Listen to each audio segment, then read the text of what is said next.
নমস্কাৰ ছাত্ৰ ছাত্ৰীসকল, আজি তোমালোকৰ মাজত লৈ আহিলোঁ ছেকেণ্ড ইউনিট টেষ্টৰ কুৱেশ্যন পেপাৰ হিন্দী ক্লাছ 8ৰ সময় আছিল 2 ঘণ্টা আৰু ইফালে চব ফুল মাৰ্ক আছিল 50। পূৰ্ণ বাক্যময় উত্তৰ দিওঁ।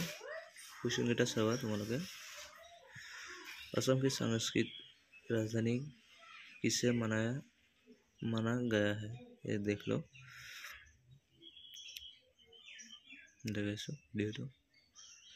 যিসকলে মোৰ চেনেলটো নতুনকৈ আহিছা তেওঁলোকে ছাবস্ক্ৰাইব কৰিবলৈ নাপাহৰিবা, চেনেলটো ছাবস্ক্ৰাইব কৰি দিবা। এইফালে 3 নম্বৰ দিছে সংক্ষেপ মে উত্তৰ লিখো। ইয়াতে সংক্ষেপত উত্তৰ লিখিব দিছে, 8 আছে, অলপ বহলাই লিখিব দিছে। 4 নম্বৰটো অলপ ব্যাখ্যা ৰচনা কৰিব দিছে, ব্যাখ্যা কৰিব দিছে। ইয়াতে চোৱা 6 নম্বৰটো চোৱা, 8 নম্বৰ বিপৰীত শব্দ অৰ্থভেদ লিখো।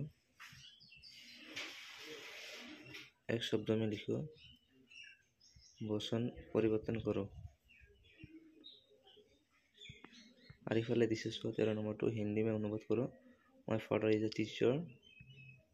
India is my motherland. Do you know Hindi? There is a pond in our village. So आज लगे कि नहीं वीडियो तो लाइक कमेंट शेयर सब्सक्राइब करना पड़ेगा। Thank you so much.